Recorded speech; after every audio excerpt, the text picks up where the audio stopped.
Welcome to deep neural wisdom channel पे आपका स्वागत है। आज हम लोग बड़ा इंपॉर्टेंट टॉपिक डिस्कस करेंगे, the origin of life on earth. जैसा कि हम लोगों को पता है कि लाइफ जो है नॉन लिविंग थिंग से ऑरिजिनेट की है, लेकिन आखिर ऐसा क्या कंडीशन हुआ कि जो एक नॉन इनहैबिटेड एरिया था वो हैबिटेबल एरिया में कन्वर्ट हुआ। तो the origin of life on अर्थ, इसका कैसे इवोल्यूशन हुआ, उसका कुछ डायग्रामेटिक रिप्रेजेंटेशन शेयर किया गया है। ठीक है, अब आगे हम लोग चलते हैं।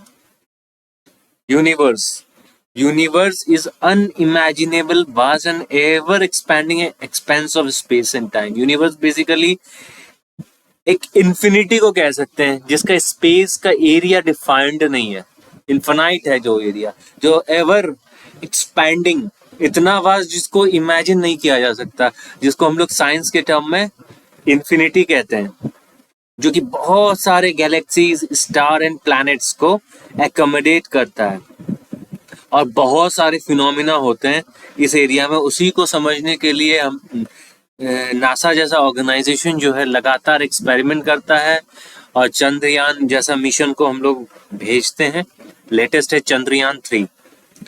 अच्छा, ये जो यूनिवर्स है ये एग्जिस्ट हुआ था 13.8 बिलियन ईयर्स, जब बिग बैंग हुआ था। ठीक है, अब गैलेक्सीज क्या है? गैलेक्सीज जो होता है वो बहुत सारे स्टार का, गैस का, डस्ट का, डार्क मैटर्स का ना कॉम्बिनेशन होता है।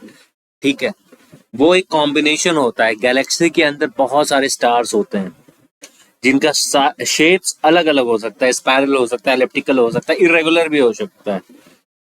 और ये जो है काउंटलेस सेलेस्टियल बॉडीज को एकोमोडेट करता है। और हो सकता है कि इसमें कुछ एरिया ऐसे होंगे जहां पे लाइफ ऑरिजिनेट कर रहा होगा, जिसके बारे में हम लोगों को नहीं पता है। That is called the habitable areas.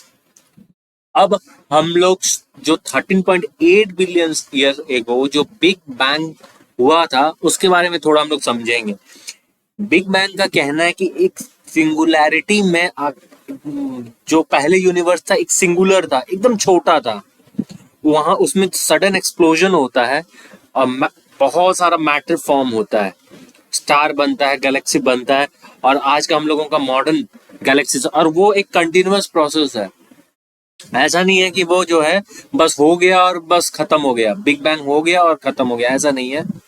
ठीक है, और ये बिग बैंग की वजह से गैलेक्सीज, स्टार्स और यूनिवर्स कंटिन्यूअसली चेंज होता जा रहा है जैसे जैसे वक्त बीतता जा रहा है। अब जिस गैलेक्सी में हम लोग हैं उसका नाम क्या है? मिल्की वे। ठीक है, जो हम अपना सोलर सिस्टम है वो मिल्की वे में है। ठीक है, और ये जो है स्पाइरल शेप का होता है। यहाँ पे billion of star, planet, celestial bodies रहते हैं। ये लगभग 27,000 लाइट ईयर, ठीक है, 27,000 लाइट ईयर दूर है अपने अर्थ से। और इसका डायमीटर, क्योंकि चूंकि ये गैलेक्सी है, एलिप्टिकल शेप है, तो और एलिप्टिकल शेप का एक हम लोगों का एक डायमीटर हो सकता है। हालांकि वो डायमीटर एक स्फेरिकल बॉडी का ज्यादा अच्छे तरह से, तो एक एक अप्रोक्सीमेट वैल्यू है कि हम लोग 1 lakh light years in diameter है। ठीक है, हम लोग बाहर के स्पेस को जो, अभी हम लोगों को बस इतना समझना है कि हम लोग बाहर के स्पेस को जो डिस्टेंस नापते हैं, जो बाहर के स्पेस का जो डिस्टेंस नापते हैं, क्योंकि वो बहुत दूर होता है, तो वी बेसिकली, ठीक है, लाइट ईयर्स में कैलकुलेट करते हैं।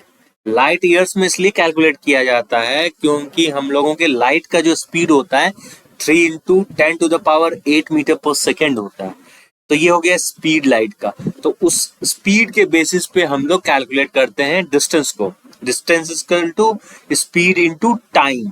तो कितना टाइम लगेगा वहां तक लाइट को पहुंचने के लिए, उस डिस्टेंस को हम लोग लाइट ईयर कहते हैं। तो लगभग 27 यानी 3 × 10⁸ मीटर पर सेकेंड की स्पीड से अगर हम लोग ट्रेवल करेंगे तो 27,000 लाइट ईयर हम लोगों से वो दूर है।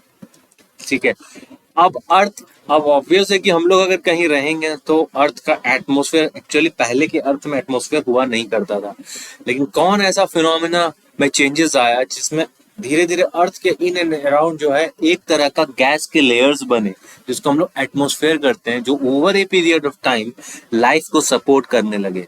ठीक है।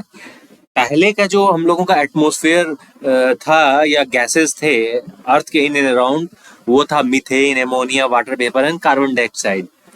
और ये सारे गैसेस कहाँ से आए थे? This are originated from volcanic activities. उसी वक्त कुछ फोटोसिंथेटिक ऑर्गेनिज्म जैसे साइनोबैक्टीरिया, ठीक है, लगभग 3.5 बिलियन ईयर एगो ऑरिजिनेट हुआ था, जो कार्बन डाइऑक्साइड और पानी को यूज करके ऑक्सीजन रिलीज कर रहा था।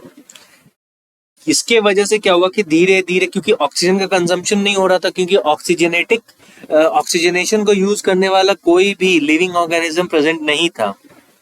और लगभग ग्रेट ऑक्सीजनेशन इवेंट, ये ऑक्सीजनेशन इवेंट को हम लोग फर्दर डिस्कस करेंगे, लगभग 2.3 बिलियन ईयर्स एगो ऐसा हुआ था, जहां पे ऑक्सीजन का एक्यूमुलेशन काफी बढ़ गया था। और ऐसा हुआ इसलिए था कि साइनोबैक्टीरिया जैसा, और ये सब माइक्रो ऑर्गेनिज्म थे, ये छोटे छोटे ऑर्गेनिज्म थे, ठीक है, जो कि समुद्र और उसके आसपास पाए जा रहे थे। प्राइमोडियल एटमॉस्फेयर था। प्राइमोडियल एटमॉस्फेयर जो थे वो किस चीज से बना हुआ था? Gases, carbon dioxide and water vapours. और ये वोल्केनिक एक्टिविटीज में ये गैसेस रिलीज हुए थे। अब हम लोग डिस्कस करेंगे फोटोसिंथेसिस के एक्टिविटीज को। पहले हम इसको समझना शुरू करेंगे कि प्लांट कैसे लेता है। प्लांट सनलाइट लेता है, एटमॉस्फेयर से कार्बन डाइऑक्साइड लेता है, और क्या लेता है? जो धूप होता है उसके प्रेजेंस में वो कार्बन डाइऑक्साइड लेता है, और नीचे से मतलब सॉइल से मिनरल्स लेता है। और इन सारे को एक्यूमुलेट करके, जैसे हम लोग ऑक्सीजन लेके कार्बन डाइऑक्साइड छोड़ते हैं, पेड़ उल्टा करता है, वो CO2 लेके O2 छोड़ता है, ठीक है, जिसको कहते हैं फोटोसिंथेसिस। और इसी में बहुत सारा एटमॉस्फेरिक ऑक्सीजन एक्यूमुलेट हुआ, ठीक है, जो कि आप इस डायग्राम से भी बेहतर समझ सकते हैं। उसके बाद क्या हुआ कि ऑक्सीजनेशन का जब लेवल बढ़ता गया, तो फिर बहुत सारे ऑर्गेनिज्म जो कि ऑक्सीजन पे डिपेंडेंट थे, वो प्रोलिफरेट करने लगे, वो बढ़ने लगे, ठीक है। वो जब बढ़ने लगे और ऑक्सीजन का लेवल जो है इन प्लांट्स की वजह से बढ़ना शुरू हुआ, तो फिर धीरे धीरे धीरे धीरे वैसे ऑर्गेनिज्म की उत्पत्ति होने लगी जो कि ऑक्सीजन का यूज करके कार्बन डाइऑक्साइड बना रहे थे। आज के लिए बस इतना ही। Thank you.